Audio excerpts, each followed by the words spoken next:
तो चलिए आज गोता लगाते हैं दो ऐसी आधुनिक हिंदी डरावनी कहानियों में जिनके बीच एक बहुत ही गहरा और स्याह रिश्ता है। ये हमें बदला, पाप और उस विरासत के बारे में बहुत कुछ बताती हैं जो हमें अपने अतीत से मिलती है।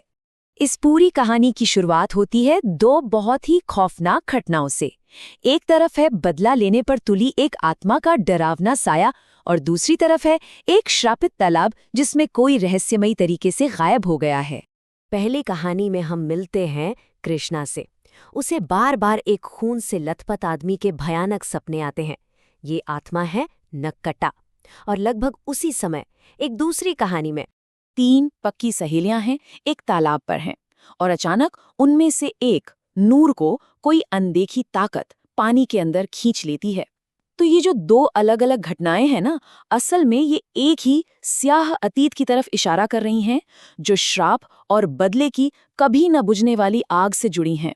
मतलब इन कहानियों के हीरो कोई बड़े योद्धा नहीं हैं, बल्कि ये कुछ नौजवान लड़कियां हैं जिनके पास या तो आत्माओं से बात करने जैसी अनोखी शक्ति है या फिर अपनी दोस्ती के लिए जान देने वाली वफादारी है। तो अब सवाल ये उठता है कि ये सब हुआ क्यों? इस खतरे को समझने के लिए हमें उन पुरानी दुखद घटनाओं को देखना होगा जिनकी वजह से ये बदला लेने वाली आत्माएं पैदा हुईं।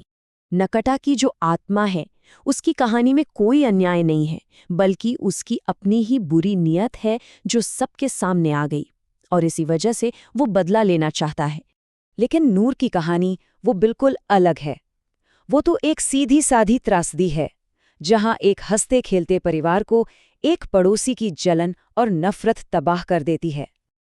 अब आता है कहानी का सबसे मजेदार और पेचीदा मोड़, वो कनेक्शन जो इन दोनों कहानियों को जोड़ता है, और वो है एक नाम, बलवंत। और यही बात इन कहानियों को इतना गहरा बनाती है। देखिए, एक बलवंत का पाप था कुछ छिपाने का, एक गलती जो शायद बचाने की नीयत से की गई। लेकिन दूसरे बलवंत का पाप, वो तो सीधी सीधी नफरत और हत्या का था। एक का पाप निष्क्रिय था, दूसरे का सक्रिय। तो चलिए अब आगे बढ़ते हैं और देखते हैं कि जब इन आत्माओं से सामना हुआ तो क्या हुआ, और दोनों ही मामलों में अंजाम बिल्कुल अलग था। एक तरफ कृष्णा है जो नक्कटा से एक आध्यात्मिक लड़ाई लड़ रही है। वो सच को अपना हथियार बनाती है और नक्कटा के इस झूठे दावे को खारिज करती है कि वो एक पीड़ित था। तो नक्कटा को हराने का तरीका भी बिल्कुल साफ था। 3 स्टेप्स में ये काम पूरा हुआ। पहले सच सामने लाया गया, फिर उस चीज का इस्तेमाल हुआ जिससे आत्मा बंधी थी, और आखिर में उसे पवित्र गंगा में विसर्जित करके हमेशा के लिए खत्म कर दिया गया। तो जहां एक कहानी सच और आस्था से सुलझ गई, वहीं दूसरी कहानी का आमना सामना बहुत बहुत पर्सनल और खूनी होने वाला था। समायरा और फलक को जब नूर मिलती है तो वो एक बेचारी पीड़ित नहीं, बल्कि एक शक्तिशाली रानी है। तो होता यह है कि नूर का मकसद बिल्कुल साफ है, उसका बदला सीधे तौर पर हथियारों से है, और इसके लिए वो उन्हीं की ही बेटियों को मोहरा बनाती है ताकि उन्हें अपनी अंधेरी दुनिया कुंडलोक में खींच सके। वो चाहती है कि वो भी वही दर्द महसूस करें जो एक औलाद को खोने पर होता है।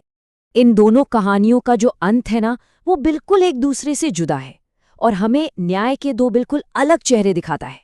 एक रास्ता तो देखिए बिल्कुल साफ है, आध्यात्मिक जीत होती है, बुराई हारती है और सब कुछ ठीक हो जाता है। लेकिन दूसरा रास्ता वो खत्म होता है एक त्रासदी पर, एक ऐसे काम पर जिसे सुनकर शायद रोंगटे खड़े हो जाएं। समायरा खुद अपने पिता बलवंत को मार देती है ताकि उसकी बुराई का अंत हो सके। तो यहाँ पर ये फर्क साफ नजर आता है। एक कहानी में अतीत के दाग धुल जाते हैं, जबकि दूसरी कहानी में न्याय तो मिलता है पर खून से, परिवार और मासूमियत की कीमत पर। और जैसे ही उसका हत्यारा मरता है, नूर भी शक्ति को छोड़कर शांति को चुन लेती है। बदला पूरा होने के बाद वो अपने इस श्रापित जीवन का अंत कर देती है।